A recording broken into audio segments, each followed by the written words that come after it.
Welcome back everyone to Aether Iron Tears. Sorry I left you on a bit of a cliffhanger last time. Also didn't finish the fight. But let's keep going and see if we can finish this. I have tried it a few times just in preparation, and all of the fights are kind of puzzle fights. There's still a bit of randomness to them. So it's hard to prepare. But anyway, the main plan is to damage this bastard Eli as much as possible, and then keep away from everyone, because he will do damage to himself when he's using the cannon. So that's basically it. There's also some minions that are being summoned that can heal him, but they only heal for about 2 HP, so as long as we keep away from, keep out of harm's way, we should be fine. So let's move here and use the machine gun.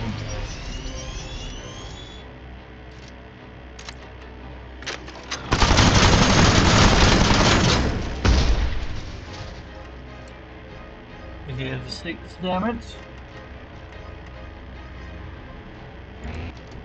Let's move here.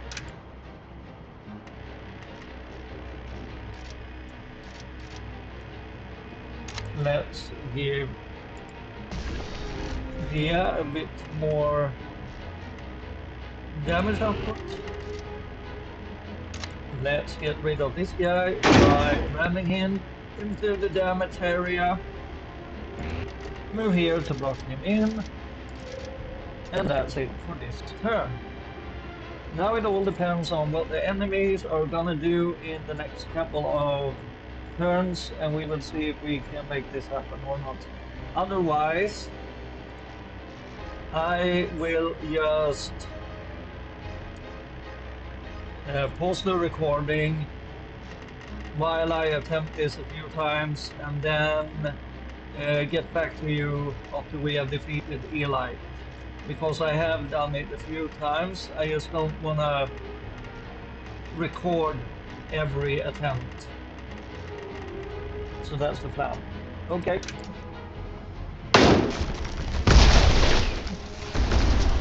Damn, tyrant.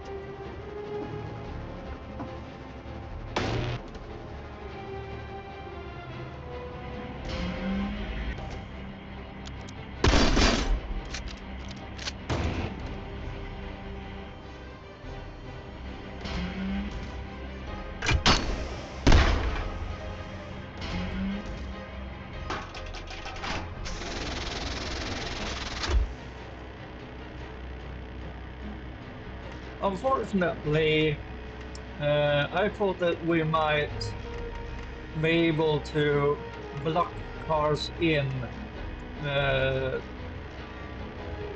make the enemies do damage to each other with the cannon that Eli is using, but since we are able to ram and enemies are able to ram, they can just get out of that situation, so it doesn't work, unfortunately.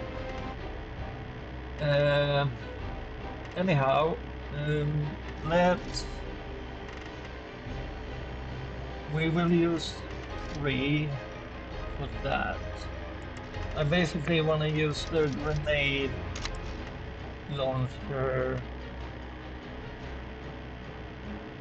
How much AP will that use? That would use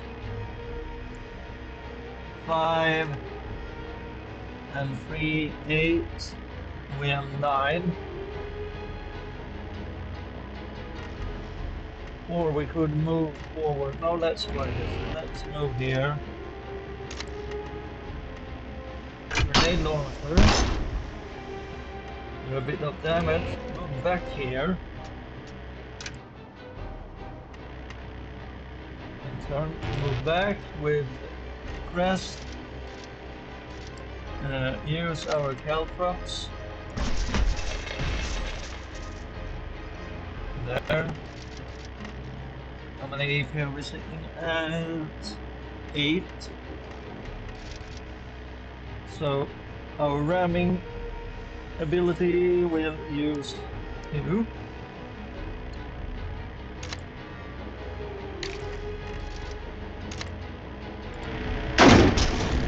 Slam them. Today I make things right. Today your insurrection ends. For a better, peaceful tomorrow. For White Street. For all of New York! Yeah, something to keep in mind also in the combat scenarios in this game is if you damage a car, if another car is behind when the car basically are damaged enough to move off the map, they will deal damage to the car that's behind them in that situation. So you can use that to your benefit, but also you need to keep that in mind. You basically don't want to be behind a car when it comes flying backwards, like you do. So we have, yep. So we want to move out of the way and use our heal ability now. I'm just planning out a move that would use 5. We are sitting at 6. But we can't do that. Because the repair ability, the healing ability costs 3. So we can use 3 to move. Yeah, let's move over here. Let's repair ourselves. And let's continue. You fought your last battle, old man.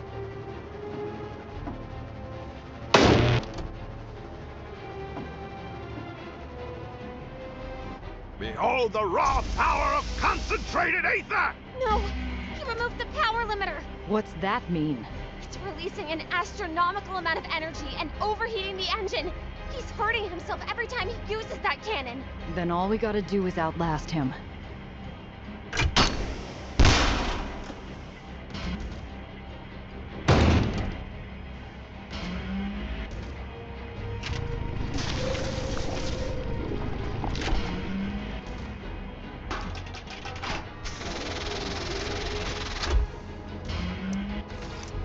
Okay, so Eli didn't act that way during the times that I've won so far.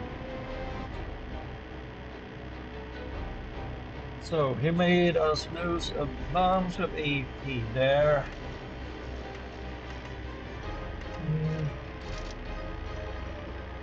So we could use the grenade launcher to get him down. And this is a healing vehicle, right? Yep, it's a healing vehicle.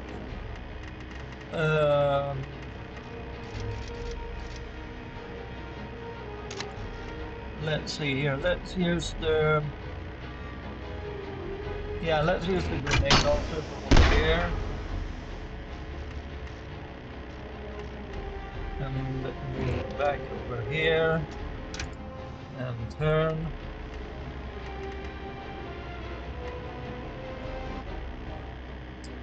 And we will move...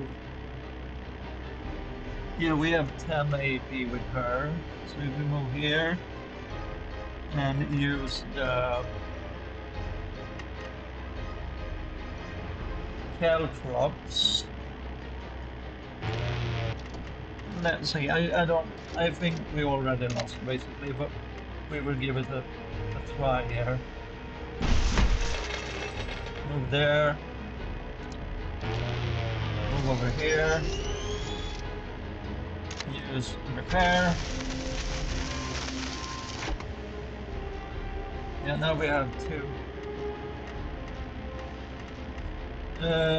And let's move forward again, shall we? Yep. Targets are melting! Gia, if he uses that cannon any longer, he'll... Better him than us.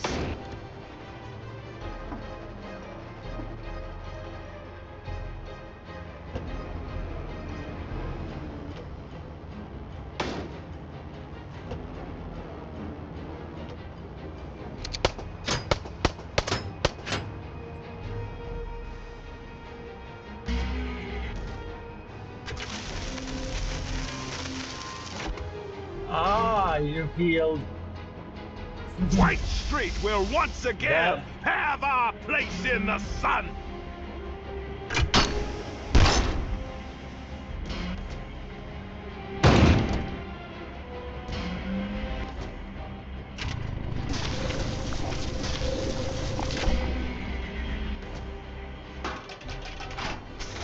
I really hate that ability that he got. So he's hitting at 12 right now. We are down to 6 AP again. And we would need 6 to move up here. But then we could... Yeah, I think that might be the right move here.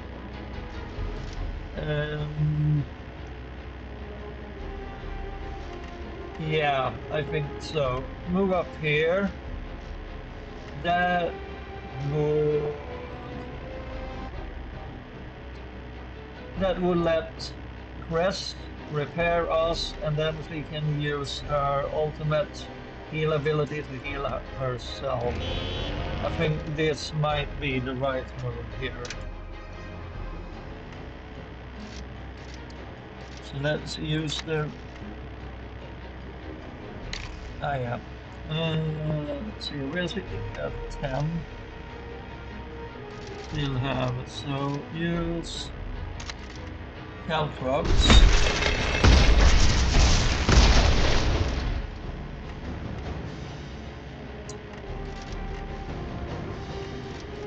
And yet let's use a ram.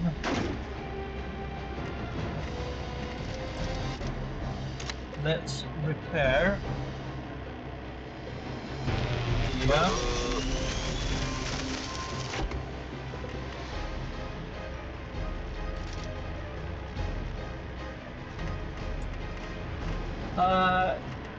We only have 1 AP left, so that would only mean that we heal for 1. So that's not such a good idea. Let's move up this way instead and end turn.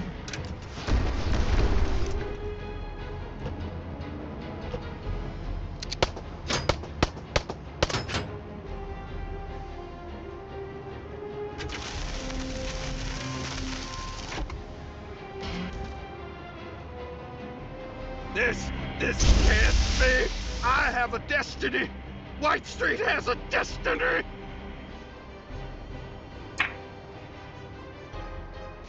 And we did it!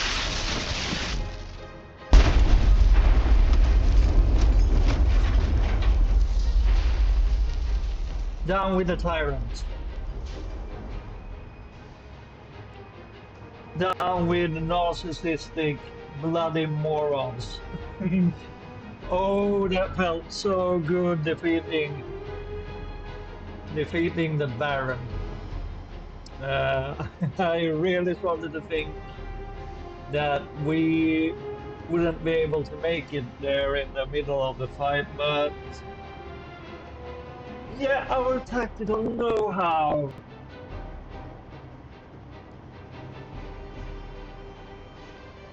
was very, very difficult apparently for Officer Eli to deal with. But yeah, oh man, that felt good. So let's continue, and I will talk a bit about my thoughts about the fight and previous episode in Between Go on a Tangent. But let's see. Let's find out what will happen now. I'm curious as well. Half the car is gone, vaporized into nothing.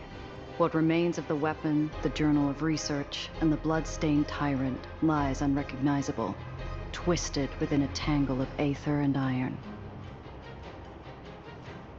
Oh, we got another Aether beam weapon. We got one from the train we robbed a couple of episodes ago. He deserved worse.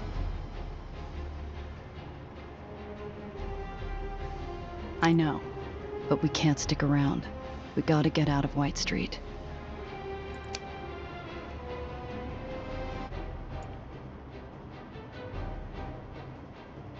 A Baron's seat going empty never ends with peace. Eli's death is going to set the lowers on fire. Yeah. Yeah, probably. Victory! Nice. Ooh, that's quite a lot of scrap, 82. Ooh. Refurbished. Refurbished turbo engine. Ooh, that's AP9.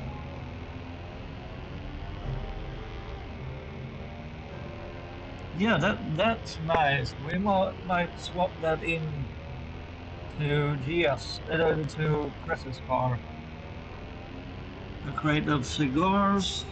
We will get some money out of that, and the nitro that we are never using. That lets you skip combat encounters. Yeah, let's keep moving.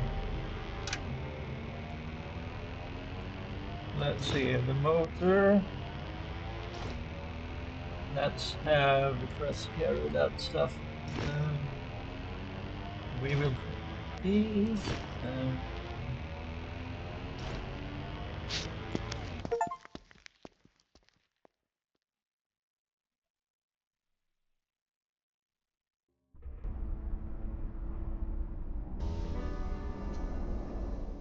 There's no ticker tape or cheering crowd waiting for us back at the hole. Only quiet shadows and an escape from a corner of the world turned upside down. Cress slips away, leaving me and Nellie under a cloud of uncertainty. Okay, so what's this? Hero defeat. When a crew member is defeated, they are removed from the crew and retreat to the hole. They can't join combat or assist with talent checks until repaired. Visit the hole to repair their ride and return them to action. But yep, we didn't lose anyone. But as I learned during this combat, if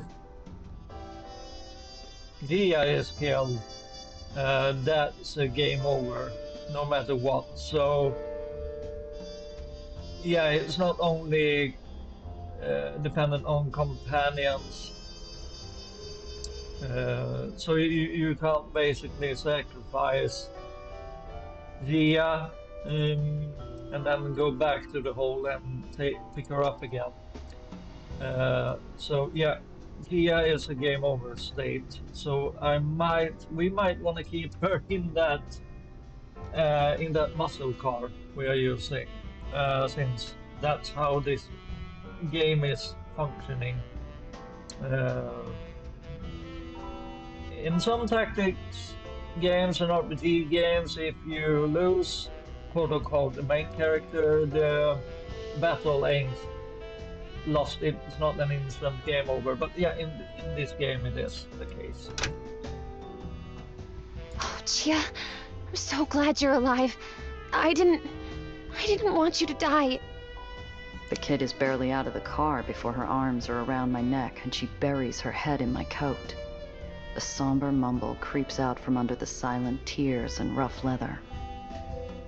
If Eli is no longer in charge, what happens to White Street? I know elections aren't common down here, but surely there must be some kind of succession plan. I gently disengage from the kid. Nothing pleasant. Lowers barons usually stay in charge until they're bumped off. Only a few stick around long enough to think about passing it on. Fewer actually do. The general had a chain of command, but no official successor. Knowing White Street, their leadership will fight it out, if the other baronies don't move in on them first. But they don't... The war won't keep going, will it? Comfort Nelly, ask Nelly what she expected. No, we are starting to treat her like a little sister. or that's at least the feeling I got from the developing relationship from Gianelli. So let's be kind to our baby sister. Comfort Nelly. White Street's been fighting ever since Eli created it. Even if there's soldiers who want out, doubt the big guys on top would allow a ceasefire. Oh, Can't stop 'em all, kid. Just remember, they might be fighting each other, but they don't have Eli's weapon anymore. It's not much consolation, but it's enough to stoke a dying spark into a hopeful little flame. that's right. I checked the weapon myself. Its core components were damaged beyond repair, so the chances of anyone using it again should be impossible. More importantly, it made me realize something. All my calculations about the well, I think they've been off. Oh? Please elaborate. You missed something. No! Maybe. I hadn't considered red Aether. It was banned, and it's terribly inefficient. So much of the energy just spilling out. But if I adjust my numbers to match that cannon... Here you go, Nelly. The gears are already back to work, filling Nellie's head with something other than a blown-out theater, dead friends, and smoldering islands. I hear a clatter from the garage, and wonder if Cress is trying to do the same. I should check on her.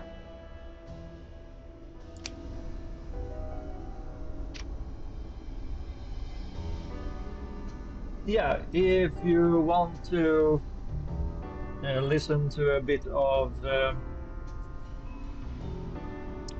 me talking about the what happened in the last episode and in this one, I will save that tangent for the end of the episode. So, because everyone are not interested in Let's Players like personal lives and thought processes, but I will be talking a bit from personal experiences, and I will also talk about the gameplay and the writing from the perspective of a writer, as I am myself, and also as a therapist, and I have studied psychology, and I would like to talk a bit about the late Eli. So yeah, look forward to that.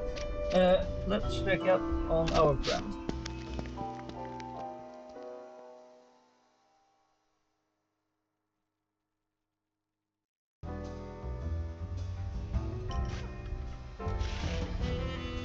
First,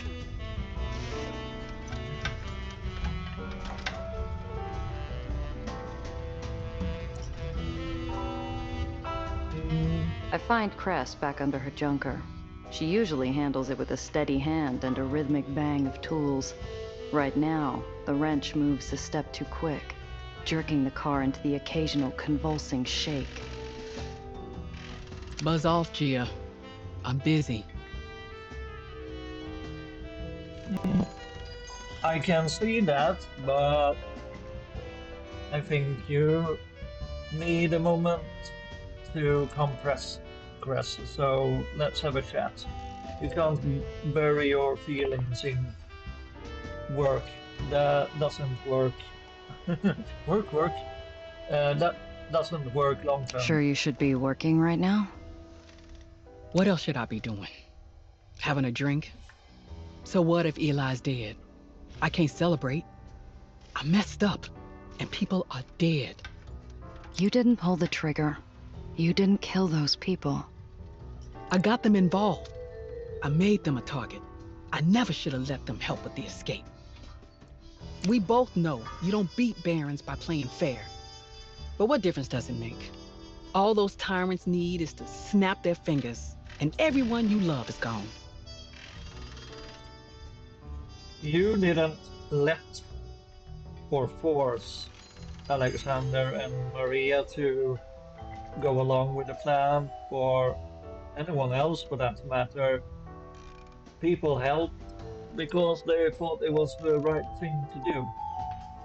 And you did it, Chris, because you felt it was the right thing to do. So no one is to blame in this case. We got dealt a bad hand. Things happened. And yeah, you might argue that Alexandra and Maria shouldn't have let themselves be involved, especially with a pregnancy on the way. But still, it was their decision to. It was their decision because they thought that the act of freeing the prisoners was worth the risk they took. So they might have been a bit naive, but still, they were heroes. So, yep. Cress, I know what you're thinking, but you can't go there. That's the problem. I wasn't thinking. I should have grabbed them sooner. Asked Iron Hand for help. I should have left you out of it. They were gonna shoot you, and it would have been my fault. I dragged you into this whole mess. You didn't drag me into anything. I did it because I cared about the Aethers, and more than that, we are your friend, and friends help each other. So, yet again, you didn't force the issue, and you didn't force anything. You asked us if we wanted the job. She fights with something deep under the car. I eye the lift for the rusted junker nervously as it gives a warning groan. It echoes in the garage like a crack before an avalanche. Join Cress under the car or pull Cress out? What's happening here?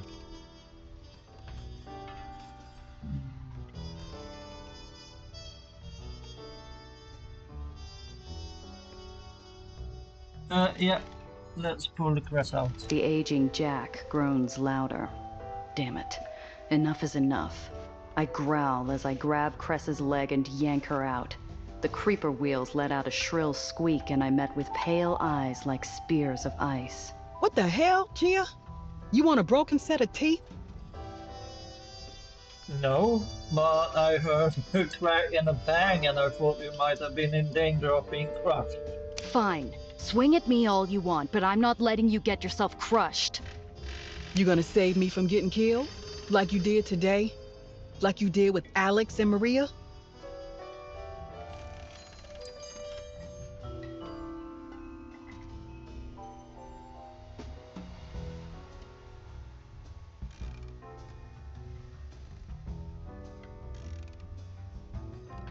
Like I did with Alex and Maria. What the hell are you talking about now? So we can keep a cool head or fire back. It's always better to keep a cool head, so let's try a strategist. I'm surprised this is strategist and not like, not smooth walker. Not Daredevil. Yeah, I don't. I would call it a cool check, but anyway.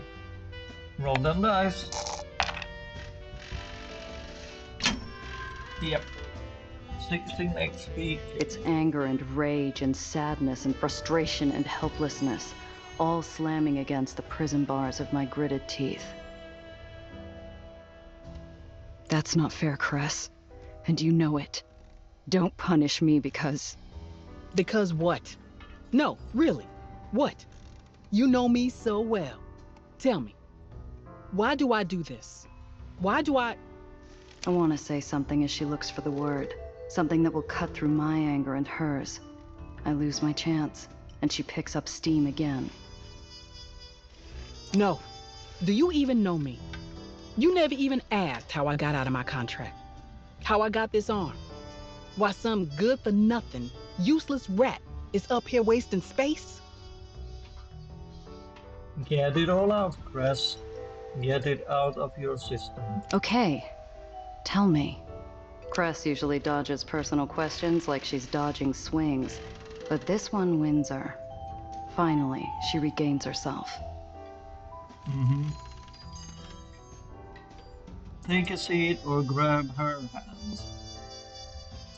She's still a bit standoffish, so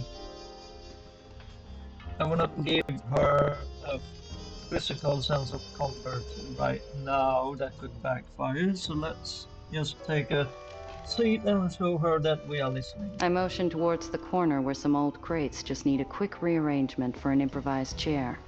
She falls onto her seat as if an invisible hand were shoving her downward. 2 barons were fighting. No relation to White Street.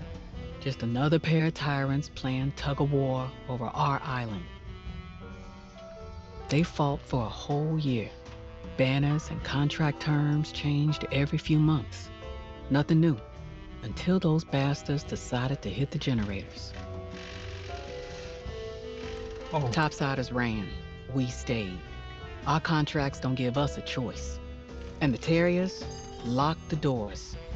Who cares if rats die or get hurt, as long as the rest of you keep flying? She runs a thumb along the curve of her metal wrist, eyes distant. When an island begins to fall, it starts with a terrible metal screaming. You can't yell. You can't hear yourself. Then the generators fail, and everything is quiet. It's a terrible quiet, worse than the screaming.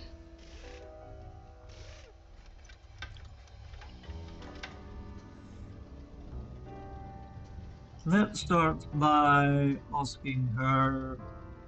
Let's not get into personal things right away. Let's keep it a bit more general than that. Ask her about the island generator failure. No warring barony should have left their generators unguarded. Even the Hull goes out of its way to protect theirs. They did, but no defense is perfect. Like at the tomb. Be stubborn enough and everything's got a weak spot. Ours was several layers of iron getting blasted over and over until something gave. Yep. Ask her what she means by useless. Yeah, why do you call yourself useless? You're not useless, Cress. The whole island was falling. What could you do? The whole island was falling because it was my station. It was me, what I couldn't do. After that, every shift changed. Every missed quota, every job I couldn't finish. The looks I got because I was half a person. I was dead weight. They were just too nice to say it.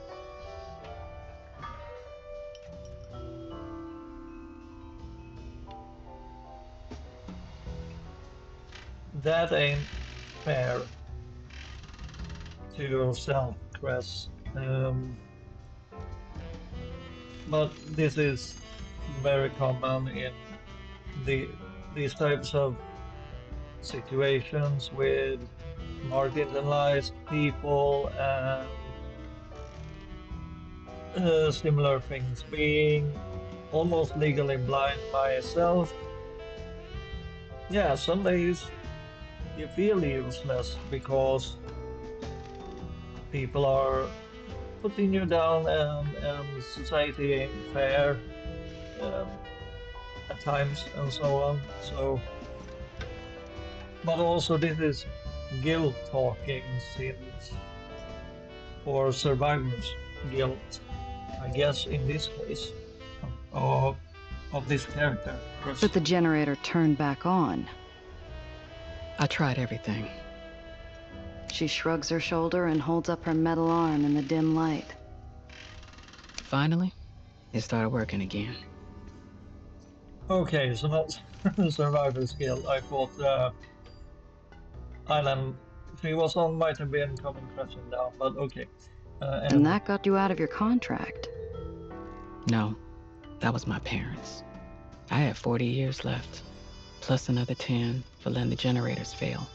My parents didn't want me dying like that, stuck in some iron coffin as it fell to the ground. Iron Hand, Found a loophole in my contract. With us changing hands so often during the war, someone that got sloppy. Left in something that would allow me to transfer my years to family. And that's how you landed in the hole in the underground. Eventually, the hole needed a mechanic. Didn't matter what color the eyes were. The underground came later, and they didn't care either. They just wanted people willing to fight to change the world. But I messed that up too. I couldn't help Alex and Maria, or anyone else in the theater.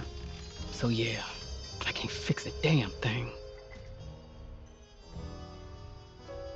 Don't be so...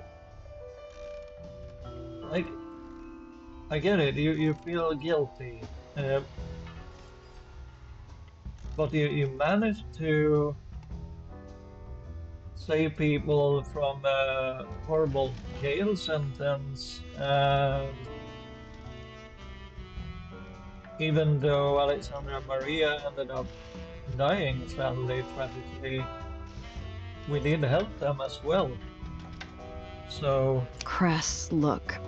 You want to dive back under that car, I can't stop you. But you're going to get yourself hurt. Then what would you do? Because doing nothing's not an option, Gia. Except there's a limit to what she can do. Except it's not worth pushing yourself. No.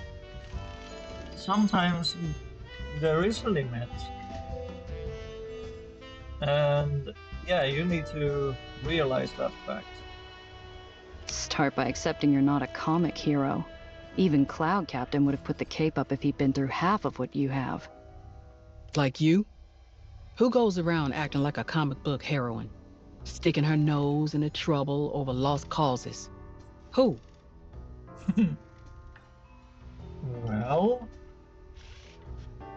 it's not only that, we are in it to make money and make a better future for ourselves. So I don't know about hero per se. At least I don't act like I can fix everything. We both know if I could, Zio would still be here. You can't save everyone, Cress. I'll think about it, maybe. But anyway, I'm not what you should be most worried about. You killed a Baron today. I didn't do anything. Eli blew himself up. Actually, no. We did a bunch of damage to him in order to speed him on his way, damaging himself with a cannon, but whatever. That's not what people saw. You took him on, and then he blew up. People aren't gonna look any further than that.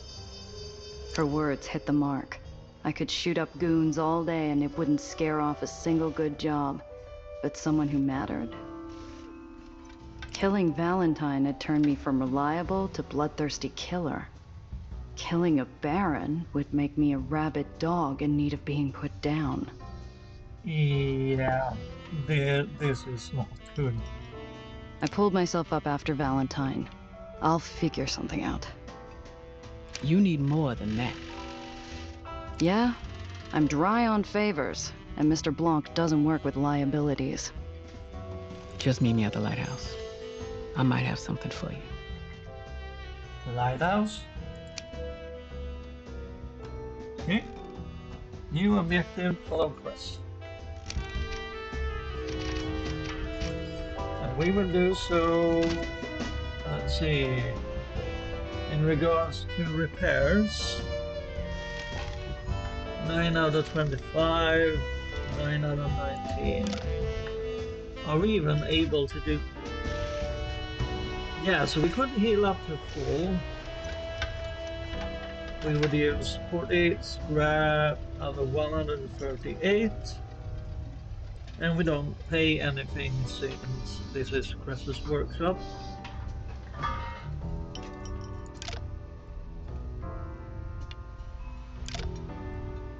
Okay, so repairing both these parts would almost use up all our scraps. I just wanted to see what that would look like.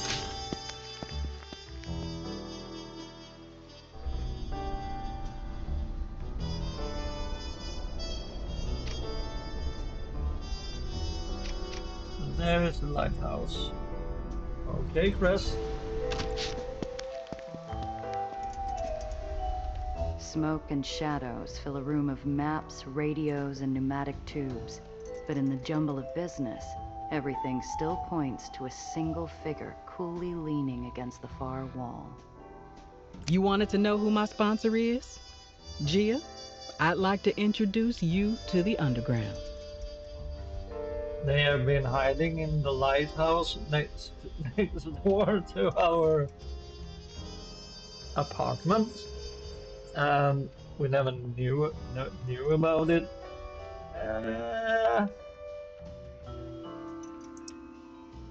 A bit far-fetched, but still, at the same time, not. Interesting. The figure steps forward, tall and confident, his voice pouring through the haze like a steady stream of olive oil from a broken cask. Name's Apollo Diamond. And darling, we have a lot to talk about.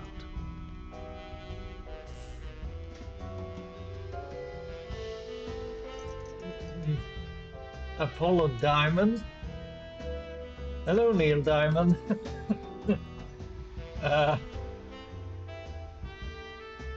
That ain't your real name, is it? Critical call. Mission completed. $300 gained. Amazing.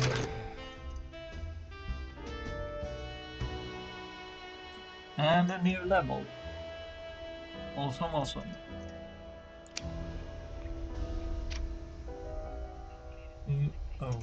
Okay. Wait. I'm sorry, what?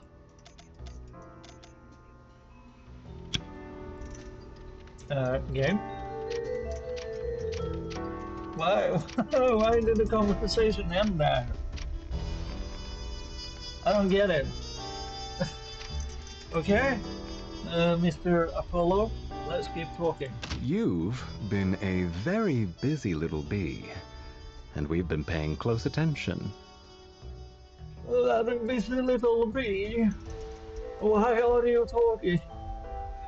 Sorry, nothing wrong with the voice acting. It's just. Okay, Mr. Diamond. Could you shine like a diamond and reveal some things to me, please? Your little rendezvous with the madrigals, for instance. Personally, I wouldn't have let any of those cockroaches leave that warehouse alive. You may come to regret that choice. Yeah, we might. What? You been keeping tabs on me? There's White Street's quartermaster, of course. Walking free, thanks to you. We can manage him, but nobody in this city is innocent, sweetheart. You'd better learn that. Yep, I know, but he was the most amendable person I thought to deal with out of the two. We could have put him under the bus, but yeah, like we talked about in that particular episode, that didn't seem like the most optimal option at the time. Cress, you've been telling this guy everything, haven't you? Miss Carter told us how you saved this Needles fellow at the General's Gala. Friends stick together. We appreciate that kind of loyalty. I just hope that Needles appreciate it. I wouldn't call us friends per se at the moment. Right. Well, pleasure's mine and all that, but just so you know, I don't like being watched. Oh, comes with the job. You already know my associate, old Iron Hand here. Ah, so he's on. He's in it as well. That doesn't surprise me. Nice to see you again. I'm glad you and Cressa are both safe. Sam Lowe seems more tense than when I first met him, as though standing next to a movie star makes him uncomfortable. Or maybe it's something entirely different. Try to identify the source of the tension. That's again to check an easy one. Or focus on the situation at hand. No, let's try to read the room.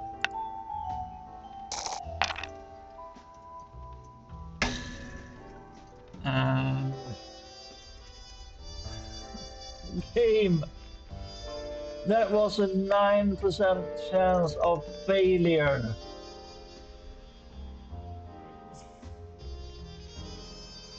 Damn it. These dice ain't free. They cost $68 each. But now I'm gonna use them because I'm pissed about the bloody calculation in this game. The dice rolls are bullshit. Roll them again. Oh my god, and we almost lost again. Okay, game, okay. 17 XP. No, it goes deeper than that. It's in the lines of their bodies, the energy they project into this cramped space. These men are like oil and water, fundamentally opposed. Diamond fidgets like a caged animal. Lowe is rooted to the spot like a load-bearing beam. These two are a powder keg. All they need is a spark. Glad you could make it, Gia. You didn't have to help Maria and Alex, but you did. The money they offered you went to their memorial plaque. They'll rest easier thanks to you. I know it.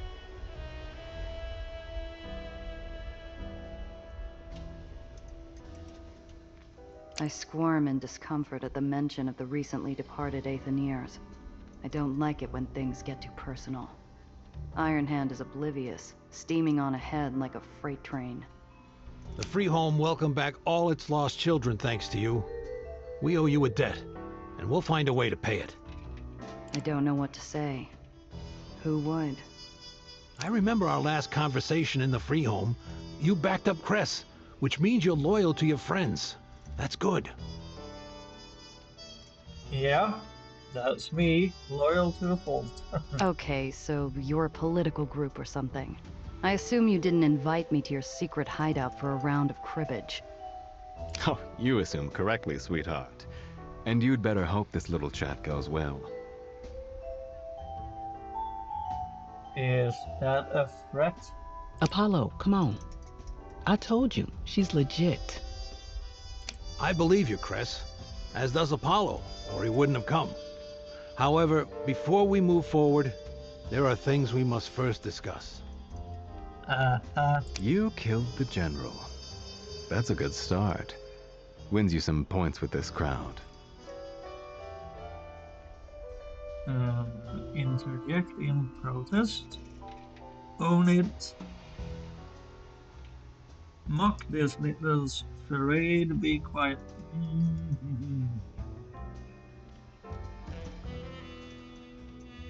I'm not gonna interject and say that we didn't do anything. Own it. Mock this little charade. Yeah, let's brighten things up a bit. It's starting to feel a bit tense. Mock this. Yet again, I would really like, rather than description of what we are doing, I would like a full outline of exactly what the character is going to say in this instance, because I don't want to, like here, mock the little charade. I would like to make a joke and lighten things up.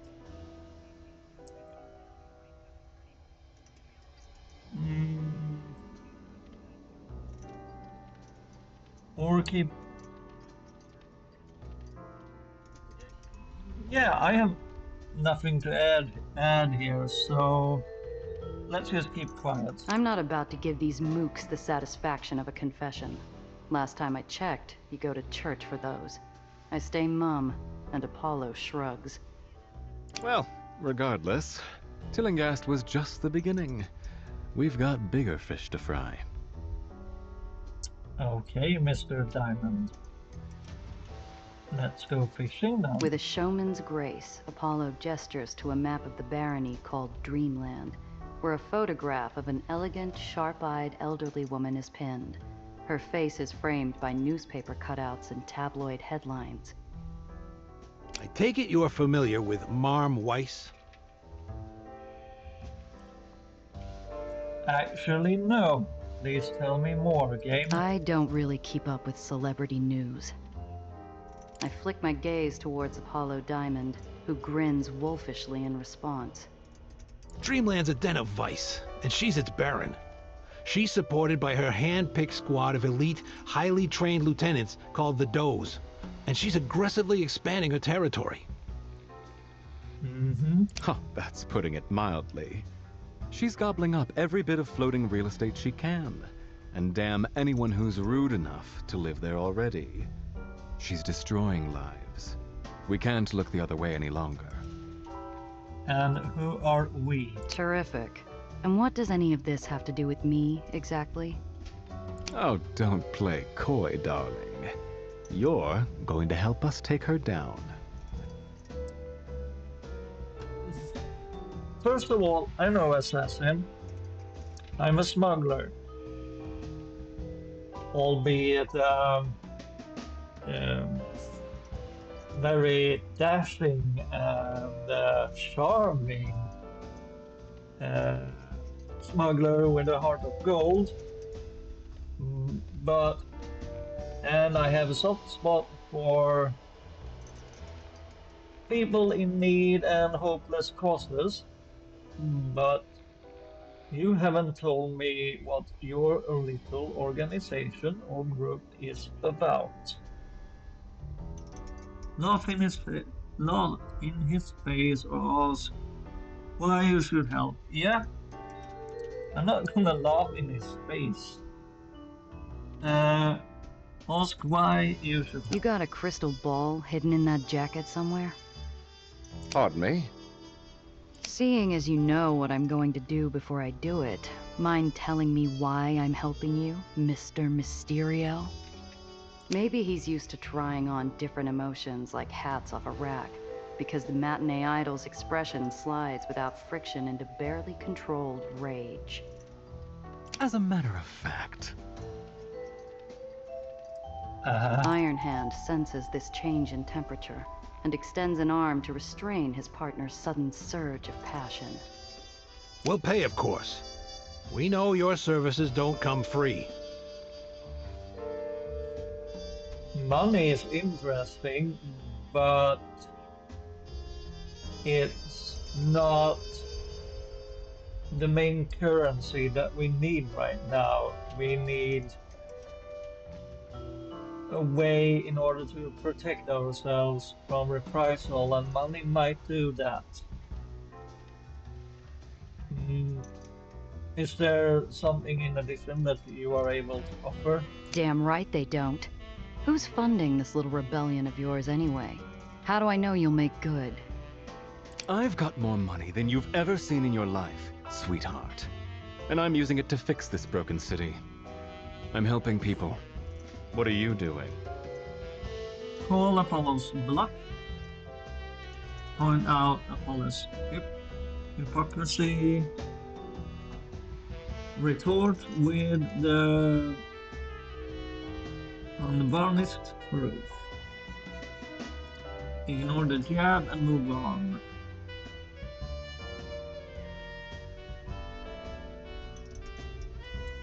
I don't think he's bluffing per se, but I don't think he's telling the whole truth either.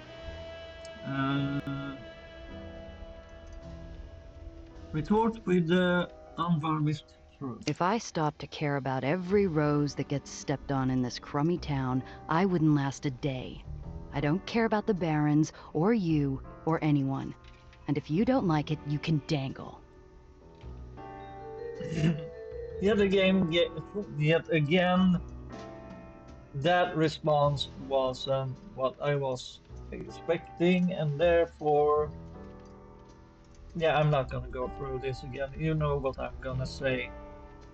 It feels great on the way out, but my little speech lands at Apollo's feet with a thud. He looks at me with something approaching pity, and I feel fury sting the base of my skull. Sure, sure. Whatever you say. Gia, I've seen what you can do. We already have someone on the inside in Marm's camp, but we need your help. Plenty in it for you, too.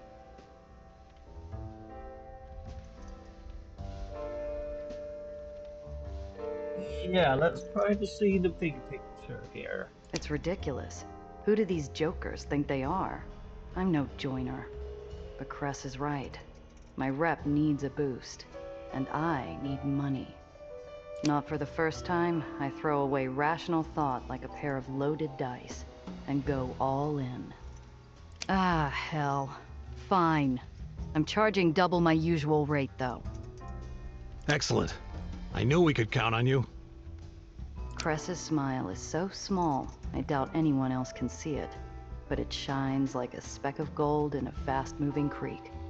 Fool that I am, I start to think I made the right choice. Okay.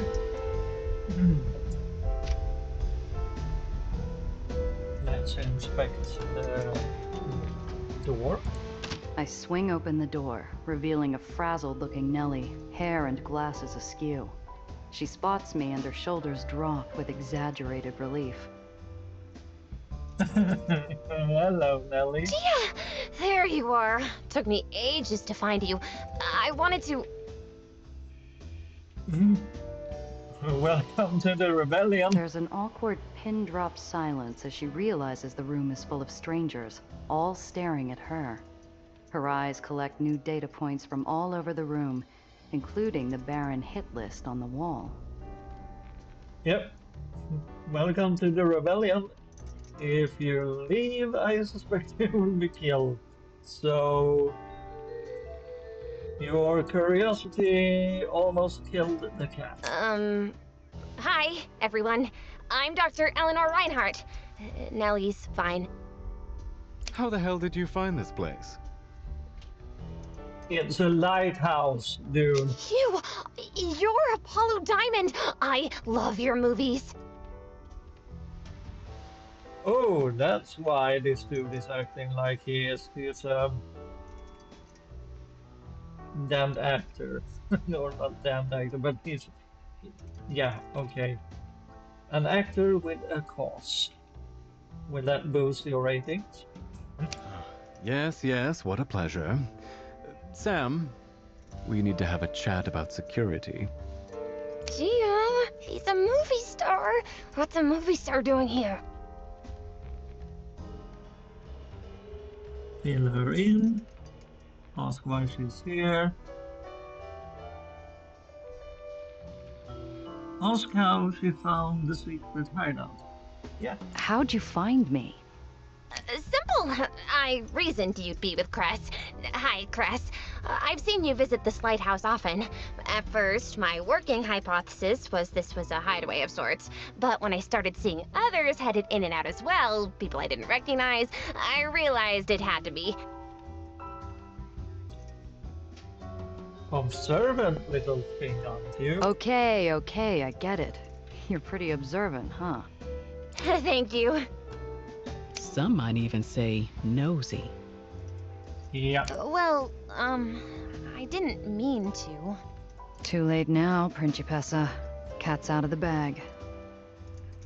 Yep. Fill her in on the situation since you are involved. By this point anyway, Nelly. No getting around it now, I guess. Nellie, this is Apollo Diamond. Apollo, Dr. Eleanor Reinhardt. Nellie flushes pinker than grapefruit juice. The kids stared down assassins, gangsters, scrappers, and everything else the lowers could throw at her. But faced with her favorite matinee idol, she's turned to jelly.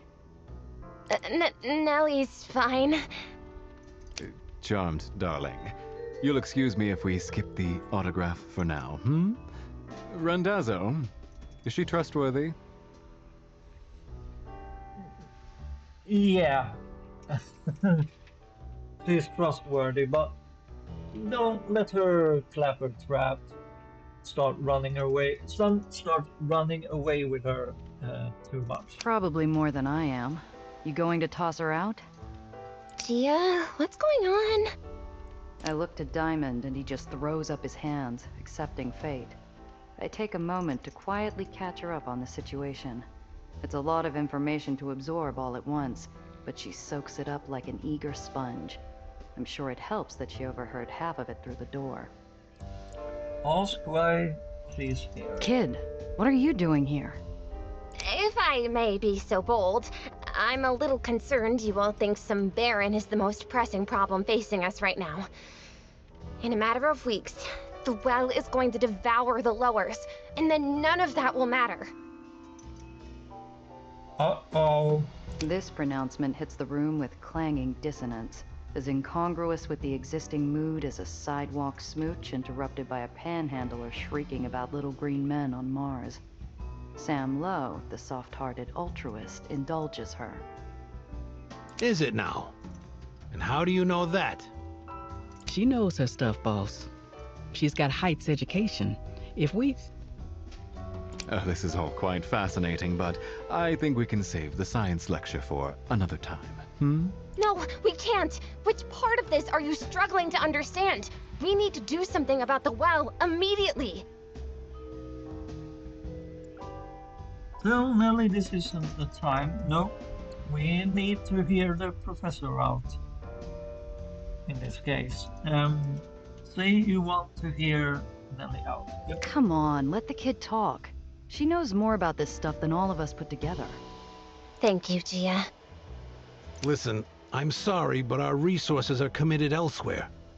I'm sure you're right about the well, dear, but right now, the Barons are the biggest threat to this city. Fine. If you won't believe me, then I'll show you. Nellie begins gathering items strewn across the table and narrating her thoughts, as though the hideout is a classroom and she's presenting an impromptu lecture. She places the flotsam onto the map in the center of the table. This is the well, all right? And this can represent an island, and another, the lowers. Okay. Despite the sudden oddness of this disruption, everyone is listening attentively. Little Nellie, or more accurately, Dr. Reinhardt, is in her element. We all know the well is a concentration of gravity. This here is what you're used to. But it won't stay like this. My projections show the well rapidly increasing in size, and therefore, increasing in power. All right then, I'll bite. What does that mean? The kid's eyes flash to me as she realizes her science speak isn't getting through to this audience. Maybe I can help. Try to support her with logic. It's a brainiac check at 41. Try to encourage her. It's a smooth talk. Yeah. Let Nelly proceed by herself. No, let's encourage her. Roll them dice.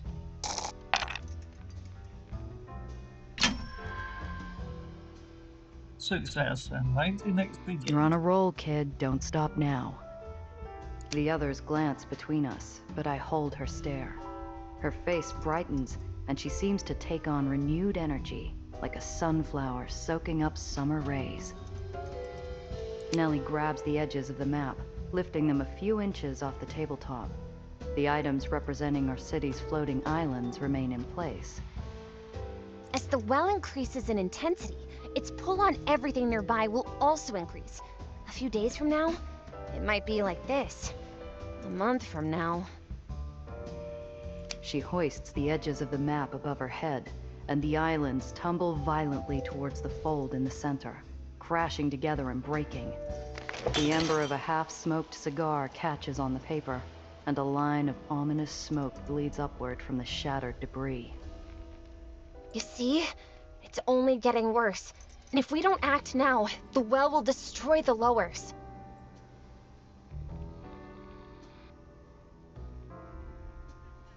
Ask how Nelly knows all this. Yeah, what experiments have you been up to, and More in detail, what have you found out? How can you know this for sure? The mathematics are consistent, and the results are unequivocal. Over and over again, my models show the well destroying the lowers in a matter of weeks. I hope you're wrong, kid. But I don't think you are. Observe everyone's reactions. There's a pause, and then Apollo motions silently for Sam to join him. They confer in hushed voices. The kids' demonstration was harsh, but clear. And when the rebels turn back to us, it's obvious they know it too. If you're right about this, then we can't let this lie. All right. Say we throw out our plans and refocus everything on the word of this little jumped-up college kid. The whale's the thing, sure. What exactly are we supposed to do about it? Jumped up college kid. She's a bit more than that. She's just a teeny weeny little bit a genius, and also a professor. I'm so glad you asked. I've got just the solution. Why doesn't that surprise me? I've drawn up a blueprint for a dynamic Aether Inertia Subversion Emitter, or DAISY for short. She'll fix the well. Okay. Oh, wonderful. And this has all been an incredible waste of time. Thank you so much, darling. Now we have barons to deal with. Off to work with you. Chop chop. Diamond. Please just shut your mouth. Oh, I can't construct her yet. I'm missing an Aether core. A Bronson 6X-340 to be exact. Yeah. Let me check my parts bin real quick. You think you can find Aether cores just lying around? Or some Aetherians stupid enough to crash their own island for a payday they'd never even see? Daisy? Sorry, run that name by me one more time. Cute, isn't it? I tried out a few others, like Clara, short for Centripetal Lift Actuator Resonance Array, and Mouse, Mass Offset Unit for Singularity Elimination, but she just really seems like a daisy to me. Aha! Okay, if you say so. Tell the crust to cool it. Tell Lily what she's asking is not. No, I don't think that, but yeah. Calm your jets a bit, Melly. Cress, take it easy. You know what she's asking is crazy, Gia. Aether cores are what keep entire islands floating. Even if you can find one. It'll cost a pretty penny, I know. Millions of pretty pennies. Just give the kid some air, all right? Cress throttles down, crossing her arms and raising a skeptical eyebrow. Apollo, what do you think? Is there anyone in our network? Oh, there's Hi-Hat Abernathy, but he's unreliable. The mistress would have been preferable, but she's dead. I suppose there's always Killmeyer. Oh dear. Who's that? A power broker based in Little Germany. A baron, until Marm took everything from him. Deadly as a tiger, with some of the most powerful connections in the city. But he might just be the only person who can get his hands on an Aether core. So, who's going to ask him? Oh, and we have a volunteer. Thank you so much, Gia, darling. Hang on a second. You'll meet with him and arrange a deal. He'll be putty in your hands, I'm sure of it. Accept the job or set some terms. Yeah, you can't just order me around, buddy. Set some terms. Listen, I'm nobody's errand girl. We need to set terms. Yep. All right, then here they are. Get it done, and we'll pay you better than any smuggling job you've ever had. Good enough? I want to hit him with a sharp retort. Nobody tells me what to do, least of all this candy apple jerk. but we both know he's right, and the rest is just air. I decide not to waste any more of it. Yeah, good call. Yeah, good enough. In the meantime, we'll reach out to our mole in Dreamland and gauge the situation there.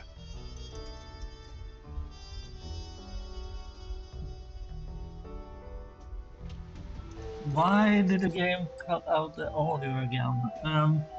Perhaps there's still time before Mom pushes too far for us to respond. Well, that makes 2 new recruits in 1 day. We've had worse. Welcome to the underground, Gia, Nellie. We're going to do great things together. We are going to do great things while you are basically twiddling your thumbs.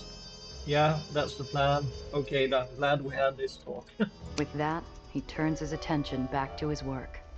We stand there, fresh fodder for the cannons, dismissed without a word.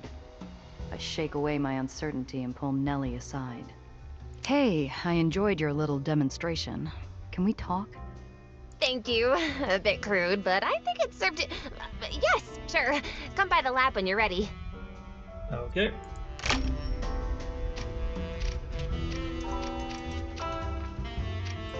Okay, we have been going on for a bit. Yeah, so if you kept up this far, I would just like to go on a bit of a tangent, if I may, at the end of the episode. And since I am the director, after all, of the episode, yes, Blindness here, you have my permission. Thank you. So yeah, I wanted to talk about this at the beginning of the episode, but I realized that I didn't want to record going out on a tangent and then have to redo it over and over again because I wasn't sure we would win the fight to start with. So yeah, I woke up this morning and while I was having my coffee, I actually looked forward to destroying Baron Eli because this game actually invoked a emotional response from me during the previous episode when Alexander and Maria died, having a unborn child. The reason behind that I will not go into it. It's a bit too personal and it isn't that important, but I have been in a situation a couple of years ago when me and my former wife was basically forced to make the decision if we would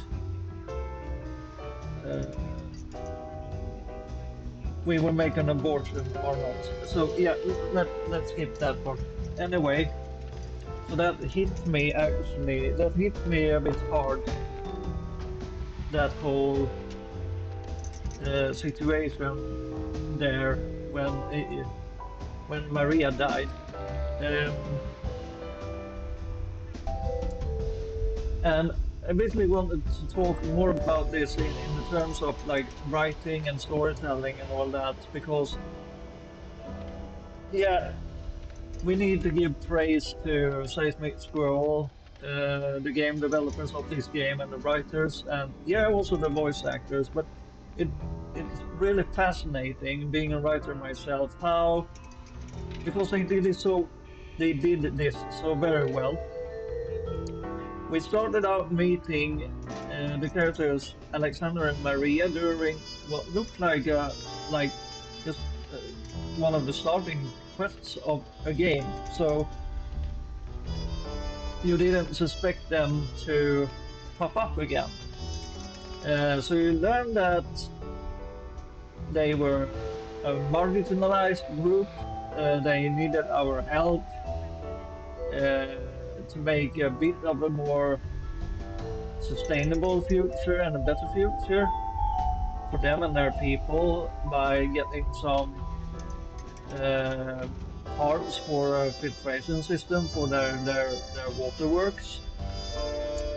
And then we learned that Maria was pregnant, and she was really pleasant and full of warmth and all that. And Alexander was a bit standoffish and rude, as it seemed at first. But then he opened up, and we learned why. Because yeah, he basically was very protective of Maria. Like, yeah, you all are getting my point, and you all are understanding this. It's just me walking through the process here.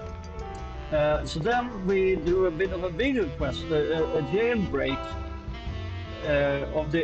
of some Aetherners, basically a quest for Cress, right? And here and behold, there are Alexander and Maria again. And like I stated earlier, perhaps it was a bit naive and foolhardy of them joining in on that operation, at least for Maria being pregnant. Not only is it a dangerous situation, but also it could end up hitting a target on their backs. But they did it anyway because it was, like Maria said, it was the right thing to do. And then things. So yeah, they showed up again, and now we're starting to think that yeah, perhaps there will be a somewhat of a picture in the game, like returning characters. Okay, and then things escalate, and we get back to White Street to try and save people from the mad destruction and the purge of Baron Eli. Um, and first we find Alexander dead, and we think that, oh damn, oh no, is Maria, is she okay? And then she turns up, and you don't really realize that she is hurt at first, and then as the dialogue progresses, she ends up dying. Her final words asking if the baby is all right. And then right after that emotional thing from seemingly minor characters that the game actually managed you in a very short period of time care about. Gia gets arrested and are close to death, or close to be executed. So yeah, that's just a very well put together series of events from a storytelling perspective. I really admire that. And also talking from the experience of someone who's a therapist, studied psychology, worked in healthcare, mental health care. Eli, although we don't spend too much time getting to know him as a character, they managed to, in a very short period of time,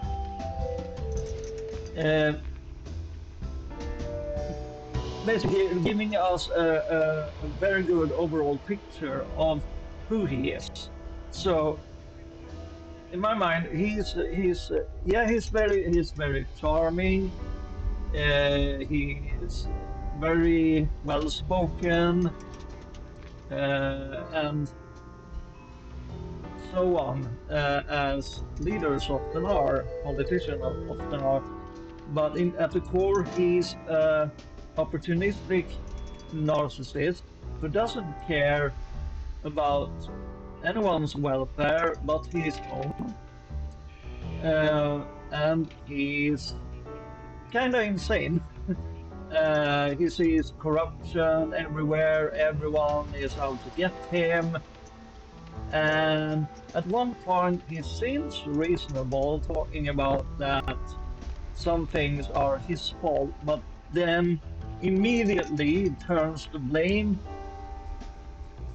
back onto other people. So he can't take any responsibility for his own actions and so on, because, yet again, that's a very narcissistic trait. So I thought that like character portrait was very very well put together in the short amount of time they had to do it. So yeah, that's my tangent.